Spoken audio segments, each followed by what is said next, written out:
श्री राधे राधे। सभी श्रोताओं को और सभी प्रिय विद्यार्थियों को विपिन वर्मा की ओर से प्यार भरा राधे राधे नमस्कार। सर्वप्रथम आज वास्तु की बात करने से पहले हम आए हुए कमेंट्स पर थोड़ी बात करते हैं। पिछले वीडियो में हमारी आवाज़ ख़राब थी, अभी भी थोड़ी सी ख़राब ही है। बाइक से बाहर निकलना रहता है, ट्रैफिक में फंसेंगे, इसलिए बाइक ही अच्छी लगती है और जाते समय या आते समय हवा लग जाती है। सर्दी का मौसम हो रहा है, दिसंबर चल रहा है। थोड़ी बहुत आवाज़ ऊपर नीचे हो जाती है तो एडजस्ट कर लीजिए, छुट्टी नहीं कर सकते ना। रेस्ट करेंगे तो काम कैसे होगा। एडवांस में वीडियो रिकॉर्ड करके रखने पड़ते हैं तो आवाज़ का ख़राब होना लाजमी है। कोई नहीं, आप लोग थोड़ा ईयरपॉड वगैरह कुछ लगा लीजिए, ईयरफोन इस्तेमाल कर लीजिए, हेडफोन इस्तेमाल कीजिए और नहीं हो तो होम थिएटर लगा लीजिए फुल साउंड करके। आस पास पड़ोस वालों को भी पता चलना चाहिए कि कहीं वास्तु की पढ़ाई की जा रही है ना। चलिए अब वास्तु की पढ़ाई करते हैं। आज हम आ गए हैं 31 एपिसोड पे और पिछली बार हमने मुख्य दिशाओं का पूजन यहाँ पे आके बात को विराम दिया था। अब उसी को निरंतर चालू रखते हुए अगली हेडिंग की तरफ चलेंगे। भूमि पूजन पाप ग्रह पूजन लाभकारी डैश करके लिखेंगे। व्यक्ति को चाहिए कि जब भी भूमि पूजन करवाएं तो ध्यान से पाप ग्रह, नाग देवता, बीमारी, असुर, आत्मा व कम समय में स्वर्गवास होने की संभावना रहती है। ऐसे सभी ग्रहों की विधिवत पूजा व अर्चना करवानी हितकर होती है।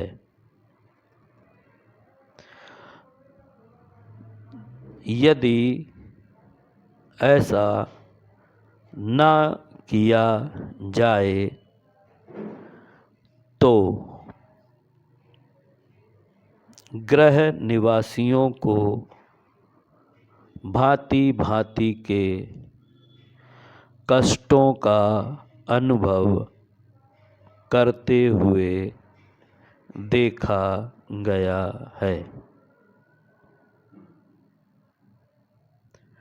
भूमि पूजन पाप ग्रह पूजन लाभकारी, ये क्यों करवाना चाहिए? भूमि पूजन क्यों करवाना चाहिए? पाप ग्रह जो पूजन है वो क्यों करवाना चाहिए? हमने कहा था पिछली बार कि जितने भी लोग शादियां करते हैं, पंडित जी वहाँ पर एक लोटे में छोटे से मिट्टी के घड़े में आंधी को, तूफान को, वर्षा को, बिजली चमकने को, किसी भी और प्रलय को, भूकंप को, इन सब चीज़ों की ऊर्जाओं को एक छोटे से मिट्टी के घड़े में पैक कर देते हैं। मतलब क्या होता है कि अब हमारा प्रोग्राम जब तक होगा तब तक के लिए वो उसमें बंद हैं। होते हैं नहीं होते हैं इस पे नहीं जाते हैं, तो ये प्रक्रिया तो की जाती है। ये करना इसलिए शुभ होता है क्योंकि हम मना लेते हैं थोड़ी देर के लिए ना। जैसे हम क्या करते हैं, शादी होती है तो उसमें किन्नर लोग आ जाते हैं तो उनको भी कुछ दे के शगुन और सुकून पाते हैं, है ना। क्यों वो आएंगे तमाशा करेंगे बेकार में, तो ये ना हो इसके लिए। और बहुत सारी नेगेटिव चीज़ें जो हमारे दिमाग में, जो पिट्यूटरी ग्लैंड होती है ना, वो बना के देती है बहुत सारे विचार। इस पे भी बात करेंगे कि दिमाग के कितने हिस्से होते हैं। तो व्यक्ति को चाहिए कि जब भी भूमि पूजन करवाएं तो ध्यान से पाप ग्रहों को, नाग देवताओं को, बीमारियों को, समस्त प्रकार की और असुर आत्माओं को कम समय में स्वर्गवास होने की संभावना ऐसा होता है। यदि हम इन ऊर्जाओं को पॉजिटिव नहीं करेंगे, इनको हम पूजा नहीं करेंगे, इनका आवाहन नहीं करेंगे, इनको ध्यान नहीं देंगे, तो घर में जो गृहस्थ लोग हैं उनमें से किसी को, या कहना चाहिए मेन जो मालिक है उसका, कम समय में स्वर्गवास होने की संभावना रहती है। ऐसा देखा जाता है। हम जहाँ रहते हैं वहाँ पर कम समय में उन्होंने सरकारी नौकरी होने की वजह से अच्छा खासा पैसा उनके पास था, उन्होंने मकान बनवाया। उनकी मिसेज़ नहीं मानती हैं पूजा वगैरह को, तो उनके हस्बैंड जो है मकान बनने के 2 साल के अंदर एक्सपायर कर गए। तो निगेटिव ऊर्जाओं को भी हमें मना लेना चाहिए, पूजा कर लेनी चाहिए उनकी, उनके आगे नमन कर लेना चाहिए, उनके आगे सरेंडर हो जाना चाहिए। ऐसी सभी समस्याओं, सभी विपरीत जो परिस्थितियां हैं, ऐसे सभी ग्रहों की जो विधिवत पूजा अर्चना है वो करवानी हितकर होती है। यदि ईश्वर है तो निगेटिव एनर्जी भी है, पॉजिटिव है तो निगेटिव भी है, अर्थ है तो फेस भी है। हर प्रकार से हमको ये चाहिए कि जितनी भी ऐसी एनर्जी फील्ड हैं उन सबको पॉजिटिव करा के ही हमको वहाँ पर जाना चाहिए। मान लीजिए आपका सरकारी कोई काम फंसा है तो आप अधिकारी को संतुष्ट करेंगे तभी वो काम करेगा। अब कई बार बातों से नहीं संतुष्ट होते ना, तो उनका कुछ होता है ना आप समझ गए ना, नाम लेना ज़रूरी नहीं है क्या होता है। हाँ, तो वो करना रहता है, वो कर देते हैं तो फिर वो मान जाता है। अब वो ऐसे में देवता बन जाता है, पर जब तक उसको संतुष्ट नहीं करते हैं तब तक वो असुर बना रहता है। तो ऐसे संतुष्ट करना ज़रूरी है। अगर यदि घर में इन ऊर्जाओं को हम संतुष्ट नहीं करते हैं तो कम समय में स्वर्गवास होने की जो परिस्थिति बनती है वो इन्हीं सबकी वजह से बनती है। तो हम जब इतना खर्चा कर ही रहे हैं, इतना बेहतरीन सुंदर मकान, अपने जीवन का एक खूबसूरत आशियाना बना ही रहे हैं, तो क्यों ना हम पंडित जी को बुला के सभी नेगेटिव ऊर्जाओं को भी पॉजिटिव कर ले। इनके कई प्रकार होते हैं, हवन के द्वारा भी होता है, वस्तुओं को रख के भी होता है, स्टड्स डाले जाते हैं ज़मीन के नीचे, उससे भी होता है। उनके दिशा के जो रत्न होते हैं वो भी ऊर्जाओं के जो रत्न पावर एनर्जी होती है ना, वो उसको भी डाला जाता है। रत्न की डस्ट भी डालते हैं, रत्न भी डालते हैं। कई बार एलिमेंट के हिसाब से वहाँ पर जो मेटल होता है उनका वो भी लगाते हैं। अब ये सारी चीज़ें देखिए एक एक करके बढ़ती जा रही हैं कैसे प्रयोग की जाएंगी सब बताऊंगा, आगे के एपिसोड में सब मिलेगा। अगला हेडिंग लिखते हैं भूखंड। हर भूखंड से अलग कैसे। ये हम पहले लिखवा चुके हैं। एक प्रश्न पूछा था जिज्ञासु ने, उसके उत्तर में गुरुजी ने लिखा था, तो मैंने कहा, उसमें समझाया था कि एक चुंबक को अगर तोड़ेंगे तो वो 2 अलग चुंबक हो जाती हैं, फिर वो एक नहीं होती।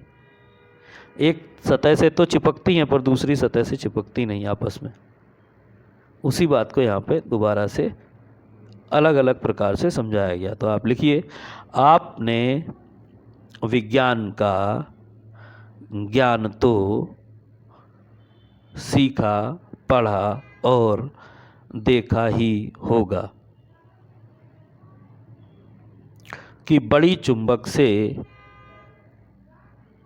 जब भी कोई टुकड़ा टूटकर अलग होता है तो वह वापस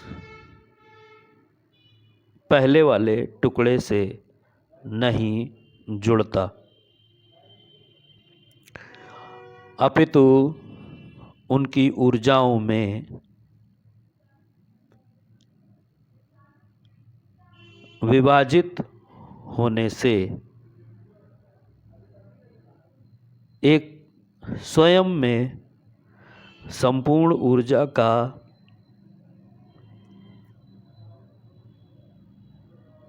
एक अलग स्वरूप बन जाता है। वही बात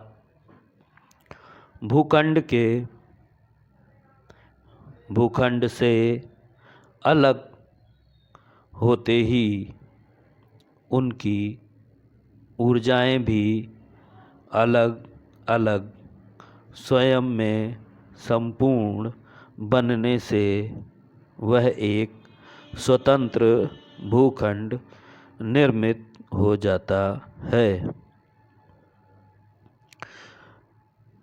पहली बार हम एक और हेडिंग डलवा रहे हैं, जैसे उदाहरण।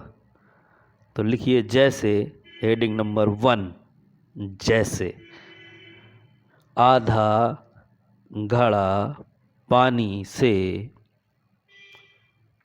भरा हो तो वह छलकता रहता है और वह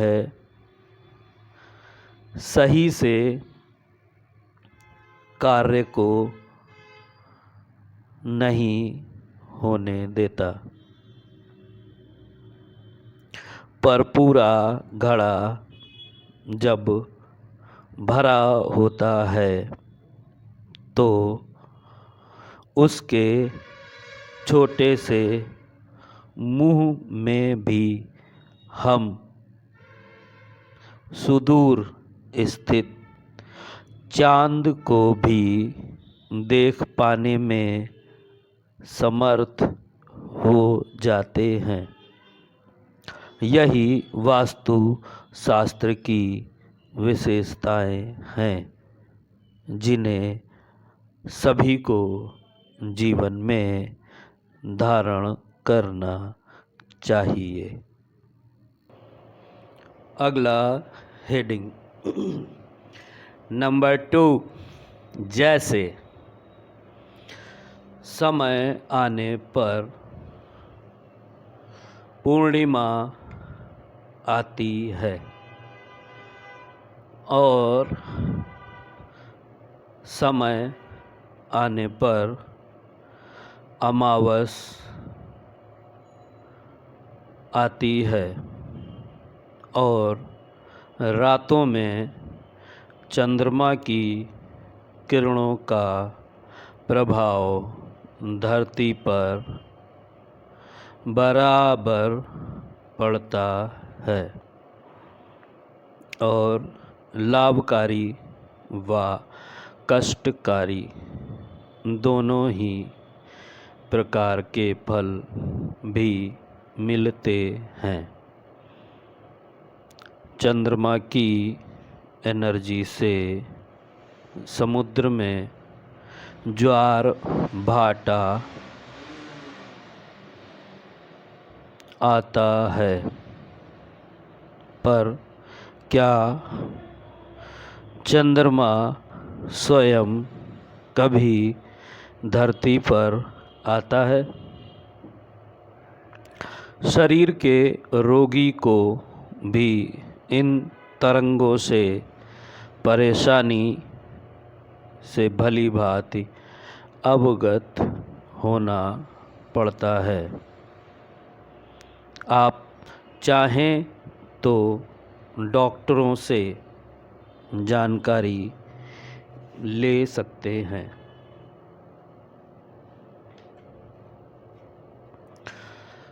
पहला जैसे था उसकी बात करेंगे तो आधा घड़ा पानी आप कभी प्रयास करें और घड़े नुमा किसी चीज़ को पकड़ें और उसमें आधा पानी भरें, आधे घड़े को खाली छोड़ दें। तो जैसे जैसे आप 1 बाय 1 पैर आगे बढ़ाएंगे तो आपकी कमर में, आपके हाथों पर एक चाल होगी और उस चाल का असर विपरीत घड़े के अंदर के पानी पर विपरीत असर पड़ेगा। आपकी चाल पहले होगी, घड़े की चाल बाद में होगी। अब घड़े की चाल बाद में तब होगी जब आप पैर आगे बढ़ाएंगे। तो आगे पीछे जैसे जैसे आप आगे और आगे और आगे चाल बढ़ाएंगे, वैसे वैसे पानी और पीछे आगे और पीछे आगे और पीछे आगे हिलेगा और वो आपको सही से 10 कदम भी नहीं चलने देगा और छलकने लगेगा। ये तो कहावत भी है, आपने सुनी भी होगी, अधजल गगरी छलकत जाए। आधा भरा हुआ जो घड़ा होता है, आधा भरी हुई जो गागर होती है, उसमें से पानी छलकता है। पर यदि उसके अब उलट हम घड़े को पूरा भर लें तो वज़न तो हमको महसूस होगा, क्योंकि वज़न आ जाएगा। आधा भरा होगा तो हल्का रहेगा, पूरा भरेगा तो वज़न आ जाएगा।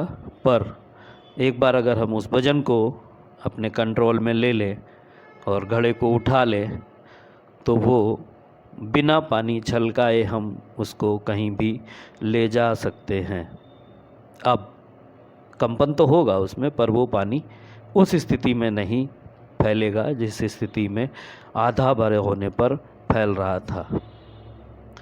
दूसरा एक और उदाहरण दिया गया है कि यदि आधा भरा जो घड़ा है उसको हम उससे कोई काम लेना चाहें तो वो किसी भी प्रकार से हमको अच्छी प्रकार से सहयोग नहीं दे सकता। पर यदि पूरा भर जाए, उसका पेट बहुत बड़ा होता है और उसका जो गर्दन होता है वो बहुत छोटा होता है, जिसे मुंह भी कहते हैं, और ऊपर तक भर लेते हैं घड़े को, तो हम उसमें चांदनी रात में घड़े में उसकी जो मुंह है, उसका जो गर्दन है, उस एरिया को भी भर दें अगर, तो उसमें भी चांद का प्रतिबिंब देख सकते हैं। वो चांद का प्रतिबिंब दिखाने में समर्थ हो जाता है। यही वास्तुशास्त्र की विशेषताएं हैं जिनको जीवन में धारण करना चाहिए। यदि हम पूरी तरीके से, यहाँ पर उदाहरण ये समझाने का प्रयास किया गया है कि हम 1-2 उपाय, ज़्यादातर तिजोरी के लिए, मन की शांति के लिए, सोने के लिए बेड, पूजा का स्थान, किचन में थोड़ा बहुत कुछ 1-2 रेमेडी करना, थोड़ा थोड़ा सा जहाँ जहाँ पे हमको लगता है कि यहाँ पे वास्तु मान लेना चाहिए, वहाँ पर हम थोड़ा थोड़ा सा मान लेते हैं, पर बाकी का हम नहीं मानते। तो जब बाकी का हम नहीं मानते हैं तो हालत हमारी कौन सी वाली हो जाती है? आधा भरा घड़ा अधजल गगरी है। और वो ज्ञान छलकता बहुत है। जब भी हम बैठते हैं कभी तो दूसरे को बताते हैं, हमने भी ना ईशान कोण में मंदिर रखा है, हमने भी उत्तर में मंदिर रखा है, हमने भी ऐसा कर रखा है, हमारे बेड का डायरेक्शन भी दक्षिण की तरफ है, हम पैर उत्तर की तरफ करके सोते हैं या पूरब की तरफ करके सोते हैं। ऐसा वो जो 4 दिन टहलने जाता है ना, वो बताना चाहता है सबको कि देखो तुम सोते रहते हो, हम 4 दिन से टहलने जा रहे हैं। वो अलग बात है कि उसका फिर 5वें दिन से बंद हो जाता है। जिम जाने वाला शुरू के जनवरी के पहली, दूसरी, तीसरी, 5वीं तारीख तक जाता है और 7 तारीख के बाद उसका पैसा भी डूब जाता है, पर वो जिम नहीं जा पाता। क्यों? वो बताने लगता है दूसरे दिन से कि मैं जिम जाता हूँ, मैं जिम जाता हूँ, 1 साल में बहुत कुछ हासिल कर लूँगा जिम जाके, पर वो 7 तारीख के बाद 0 हो जाता है। तो ऐसे ही जो बताने के लिए, लोगों को इम्प्रेस करने के लिए, अपने आप को थोड़ा एलीट क्लास दिखाने के लिए वास्तु की बात करते हैं और 1-1, 2-2 रेमेडी छोटी छोटी कहीं न कहीं करते हैं और सोचते हैं हमने वास्तु कर लिया। ये अधजल गगरी वाली स्थिति रहती है। हमको जब भी मानना चाहिए विशेष रूप से तो पूरा घड़ा भरना चाहिए, मतलब पूरे घर को ही वास्तु के हिसाब से बनाना चाहिए। घर का नक्शा ही वास्तु के हिसाब से बना होगा तो सारी चीज़ें अपने आप व्यवस्थित अपनी अपनी जगह पर ना चाहते हुए भी स्थापित हो जाएंगी। आपने उत्तर से पूर्व के डायरेक्शन को खुला रखा है तो पूर्व से रोशनी अपने आप सूर्य की आपको सुबह सुबह मिल जाएगी। कपड़ा सुखाने के लिए भी एक खाली जगह चाहिए रहती है ना, तो वो स्पेस वहाँ पे काम आ जाएगा। आपने दक्षिण पश्चिम बंद कर रखा है और वहाँ पर बेडरूम्स या टॉयलेट्स अलग अलग डायरेक्शन में दिए हैं, बच्चों के कमरे, अतिथि का कमरा, पूर्व दिशा में दूसरे लोगों के कमरे, इस तरीके से आपने बनाया है कुछ, डबल फ्लोर लेके भी अगर बनाया है तो आपके पास समुचित सब वास्तु के नियम अपने आप सही से धारण होते हुए चले जाएंगे। पर ये डिग्री वाइज भी परफेक्ट होना चाहिए। और एक बार अगर आपने वास्तु के हिसाब से नक्शा बनवा लिया, देखिए इंजीनियर का नक्शा आर्किटेक्ट का या ठेकेदार को समझ में आता है, ये अलग बात है। पर इंजीनियर यदि वास्तु वाले का नक्शा, जो वास्तुविद है, आप पढ़ाई कर रहे हैं, आप जो नक्शा बना के देंगे उसको इंजीनियर जब बना के रेडी करेगा तो भी वो वैसा ही दिखेगा जैसा आप बना के देंगे।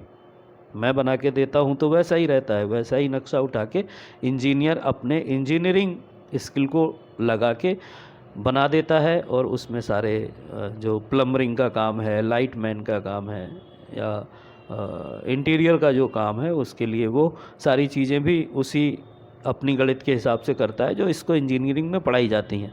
पर नक्शा वो वास्तु के हिसाब से बना हुआ होता है, हमारे द्वारा बनाया गया था, आपके आगे चल के बनाया जाएगा, आपके हाथों से आपके द्वारा बनाया जाएगा। पार्टी की इसमें पूरी रजामंदी रहती है और वो नक्शा जब आता है तो हर चीज़ अपने आप अपने स्थान पर होती है। किसी भी चीज़ को किसी भी स्थान पे स्पेशली डिज़ाइन नहीं करना पड़ता, बाद में कोई सुधार नहीं करना पड़ता, बाद में कोई किसी भी प्रकार का रेमेडी उपाय नहीं करना पड़ता, क्यों सब चीज़ें अपने आप सही से स्थित होती जाती हैं। अब होता क्या है, वास्तु वाले का जो खर्चा है, जो उसका जो शुल्क है, वो लोग बचा लेते हैं। या इंजीनियर बहुत बार कह देता है कि यार मैं वास्तु के हिसाब से बना दूंगा, आप बेकार वास्तु वाले से जाएंगे, वो भी वही काम करेगा, हमें भी वही करना है। पर जब उसने वास्तु पढ़ा नहीं है, आप पढ़ रहे हैं वास्तु, तो समझ रहे हैं कितनी ज़्यादा बारीकी है। इस बारीकी के साथ में जब वास्तुविद अपना नक्शा बना के देता है तो इंजीनियर जो बना के नक्शा देगा ना, वास्तु वाले के पास जाएगा तो वो, अब कहते यही हैं इंजीनियर की वो जलन है, उन्होंने इसलिए इतनी कमियां निकाल दी, पर एक्चुअली आप पढ़ रहे हैं तो आप जान पा रहे हैं कि वास्तविकता में इंजीनियर उतनी बारीकी से नक्शा नहीं बना सकता। और इंजीनियर का बनाया हुआ नक्शा किसी वास्तुशास्त्री को जब मिलता है और वो उसको देखता है तो वो उसमें कमियां निकालता है, क्योंकि वो इतनी बारीकी से पढ़ा हुआ होता है। और जब उसने सीखा है बारीकी से तो वो बारीकी से कमियां निकालता है। इसको जलन नहीं कहना चाहिए, पर हर इंजीनियर जिसने सीखा नहीं है वो यही कहेगा कि ये जलन की वजह से ऐसा कर रहे हैं, इतनी सारी होती नहीं है कमियां। पर वास्तविकता में उसे पढ़ना चाहिए वास्तु, अगर वो पढ़ लेगा तो वो जान जाएगा कि हाँ वास्तु में इतना बारीकी से बात करते हैं, इंजीनियरिंग में इतना बारीकी से बात नहीं करते। दो शहरों की बात हमने की थी, एक जयपुर और दूसरा चंडीगढ़। तो चंडीगढ़ को आर्किटेक्ट के हिसाब से बनाया गया था, बहुत परेशानियां, और जयपुर को वास्तु के हिसाब से बनाया गया था, हर तरीके से अच्छा है ना। तो दूसरी वाली जैसे में समय आने पर पूर्णिमा आती है, चंद्रमा का चक्र है, चंद्रमा की अलग कहानी है। चंद्रमा ने 27 इंद्रियां नहीं है, 27 जो देवियां थी उनसे शादी की थी, और वो एक ही पिता की 27 पुत्रियां थीं। और चंद्रमा एक को बहुत चाहता था और बाकी 26 नाराज़ हो गई। तो उन्होंने अपने पिता से शिकायत की और पिताजी ने चंद्रमा को श्राप दिया। तो चंद्रमा शंकर जी के पास जाके विलाप किया, तो शंकर जी ने उसको आशीर्वाद दिया कि 15 दिन तुम्हारी जो शक्ति है, जो चमक है, वो बढ़ती हुई चली जाएगी और एक दिन पूर्णिमा आएगी और आप पूरे चांद रहोगे, और फिर 15 दिन के लिए घटती हुई ऊर्जा जाएगी और अमावस पे जाके आप नहीं दिखोगे, और अगले दिन से फिर थोड़ा थोड़ा थोड़ा थोड़ा 15 दिन बढ़ती जाएगी। तो ये क्रम चलता है। समय आने पर पूर्णिमा आती है और एक समय आता है जब अमावस आती है। रातों में चंद्रमा की किरणों का प्रभाव धरती पर बराबर से पड़ता है और लाभकारी व कष्टकारी दोनों ही प्रकार के फल मिलते हैं। सभी प्रकार के फल चंद्रमा देता है और पानी से जुड़ी जितनी भी चीज़ें हैं उन सब पर अपना असर डालता है। उसके कंट्रोल में पृथ्वी का पूरा पानी है। चंद्रमा की एनर्जी से समुद्र में ज्वार भाटा आता है। इतनी भी सुनामी ज्वार भाटा आती है, उसका जो मुख्य कारण है वो चंद्रमा है। वो पानी को अपने हिसाब से अपनी तरफ खींचता है और जैसे जैसे वो पृथ्वी का चक्कर लगाते लगाते वो 27 दिन में एक चक्कर पूरा करता है, एक महीने में, वो जिस तरफ घूम घूम के जाता है उस तरफ पानी का खिंचाव पृथ्वी पर बढ़ जाता है। और उसी की वजह से मन में पानी होता है, दिमाग में, बुद्धि में पानी होता है, तो कहा जाता है मन की प्रवृत्ति भी वैसे वैसे चेंज होती जाती है। 2 दिन के लिए चंद्रमा अगर आपके लग्न में आ जाए तो 2 दिन के लिए आपका मानसिक संतुलन डिस्टर्ब हो जाएगा, विचारों की उथल पुथलता बढ़ जाएगी। पर क्या आप मान के सोचिए, आप सोच के समझिए कि क्या कभी चंद्रमा धरती पर आता है? नहीं आता है। वो चंद्रमा जहाँ है वहीं रहता है, धरती जहाँ है वहीं रहती है। दोनों परस्पर चक्कर काट रहे हैं। धरती सूर्य का चक्कर लगा रही है, चंद्रमा पृथ्वी का चक्कर लगा रहा है, सूर्य भी घूम रहा है, कहीं जा रहा है। सभी ग्रह साथ में लेके सूर्य के साथ कहीं जा रहे हैं। ऐसी स्थिति में चंद्रमा शरीर के रोगों को कंट्रोल करता है, पानी को कंट्रोल करता है। इन तरंगों से परेशानी आती है, ये भली भांति अवगत है। मन की दशा 2 दिन के लिए एक बार, 2 दिन के लिए एक बार और 2 दिन के लिए एक बार। चंद्रमा जब भी आपके लग्न से 6, 8वें, 12वें भाव में आता है तो आपकी मानसिक स्थिति पर प्रभाव डालता है और ये प्रभाव निगेटिव होता है। अब हम सजग हैं, योग कर रहे हैं, प्राणायाम से जुड़े हैं, हमने उस तरीके के ज्ञान को अर्जित किया है जिससे ये सभी चीज़ें हमको एक अभिनेता थे देवानंद जी, वो कहते थे ना कि क्या था, मैं हर फिक्र को धुएं में उड़ाता चला गया। अगर आप उस प्रवृत्ति के ज्ञान के धारण करता हैं तो फिर वो 2 दिन करके जो 6 दिन 1 महीने में प्रभाव है वो आप पर असर नहीं डालेगा। अन्यथा आप उन दिनों में फ़िक्रों को धुएं में नहीं उड़ा पाएंगे। आप उन फ़िक्रों में, उन चिंताओं में फंस जाएंगे, फंसे रहेंगे और उसका एक लूप बना लेंगे। हाँ, बॉडी उसकी फ़ोटोकॉपी बना देगी और आप निरंतर उसी में फंसे रहेंगे, वो तोड़ नहीं पाएंगे। तो ये हमने थोड़ा अलग साइकोलॉजी में जाके बात आपको समझाने की कोशिश की। तो शरीर के रोगी को भी इन तरंगों से परेशानी आती है, भली भांति अवगत है ये बात। आप चाहे तो डॉक्टर से जानकारी ले सकते हैं, डॉक्टरी सलाह ले सकते हैं। पानी का कम हो जाना, आँखों के पानी का, मेरी आँखों का पानी एक बार कम हो गया था, मुझे 1 महीने ड्रॉप डालनी पड़ी। बोले आपकी आँखों का पानी सूख गया है। मुझे बहुत पहली बार निरूपा राय के डायलॉग पे भरोसा हुआ कि इसकी आँखों का पानी सूख गया है ना। तो मेरी आँखों का पानी सूख गया, मुझे डॉक्टर ने बताया, तो मैंने 1 महीने उनके बताए हुए ट्रीटमेंट को लिया। वो बोले पानी ज़्यादा पीजिए और स्क्रीन से थोड़ा दूरी बनाइए। तो मैंने 1 महीने से अधिक समय तक मोबाइल को यूज नहीं किया। अगली जो हेडिंग है वो है ग्रह वास्तु ब्रह्म स्थान के नियम।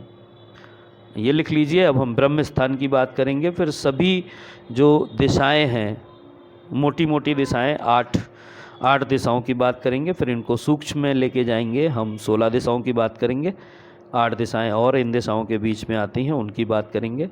ग्रह वास्तु और ब्रह्म स्थान के नियम, ये हेडिंग, इस पे बात करेंगे अगले एपिसोड में। आज की पढ़ाई यहीं तक। एस्ट्रो वास्तु शुभम में आप सभी लोगों का जो ज्ञान धीरे धीरे वास्तु की तरफ जा रहा है, इसको साइकोलॉजी और क्वांटम फिजिक्स तक हम लेके जाएंगे। यदि आप साथ बने रहेंगे तो पाएंगे कि कैसे ये सारी चीज़ें जुड़ती हैं, कैसे न्यूमरोलॉजी इससे जुड़ती है, कैसे ज्योतिष इससे जुड़ता है और एस्ट्रो वास्तु किस तरीके से काम करता है। हम इन सब चीज़ों को धीरे धीरे करके सीखेंगे, पर आपको उसके लिए प्रणबद्ध निरंतर सीखते रहना पड़ेगा। आप लोगों का जो प्यार है वो हमें फेसबुक पेज से मिल रहा है, विज़िट आप लोग निरंतर करा रहे हैं। जितने लोग भी इस पढ़ाई से गंभीरता से जुड़ गए हैं वो लोग अपने घर का वास्तु करें, स्वयं से अपने घर का वास्तु करें। एक बार विज़िट करा के भी चीज़ों को समझें, क्योंकि आप जहाँ पे नॉर्थ समझ रहे होते हैं, हो सकता है नॉर्थ उससे 10 डिग्री लेफ़्ट या राइट में हो। आपने मेजर नहीं किया, आपने नक्शा नहीं बनवाया, आपने कंपास अभी तक यदि नहीं ख़रीदा है 100 रुपये का, तो वास्तु आपको एकदम से समझ में आने वाला नहीं है। आपको उसके लिए और प्रयास करने पड़ेंगे। तो कोशिश ऐसी रखिए कि आप विज़िट करा लीजिए। आप जब सीखेंगे सही से तभी दूसरों को सिखा पाएंगे। और यदि आप कहीं और से भी सीख रहे हैं तो भी प्रक्रिया तो वही है। ठीक है, चलिए एस्ट्रो वास्तु शुभम यूट्यूब और फेसबुक पेज पर आप लोग जुड़े रहिए, अपना प्यार देते रहिए। विज़िट के लिए हमारा कॉन्टैक्ट नंबर है 9919084039। यदि हमारा नंबर बंद या सेवा में नहीं रहे या मैं नहीं उठा पाऊँ, साइलेंट मोड में रहे, तो आप 6393555689 पर संपर्क करें। दोनों नंबर साथ में रहते हैं, पर अटेंड करने वाला व्यक्ति भी होना होता है साथ में। तो वो रहेंगे तो आपका फ़ोन अटेंड होगा और वो निरंतर आपको आपके अगले स्टेप के लिए बताते रहेंगे और हमसे आपकी मुलाकात हो जाएगी। ठीक है, सर्दी जुकाम बचा के चलिए, मौसम ख़राब है थोड़ा सा, थोड़े दिनों का है, 1 महीने के बाद ये चीज़ें ठीक हो जाएंगी। मकर संक्रांति के बाद से सुधार होगा, पर हम विषय को रोक नहीं सकते, शिक्षा को रोक नहीं सकते। पढ़ाने का प्रण किया है तो पढ़ाएंगे।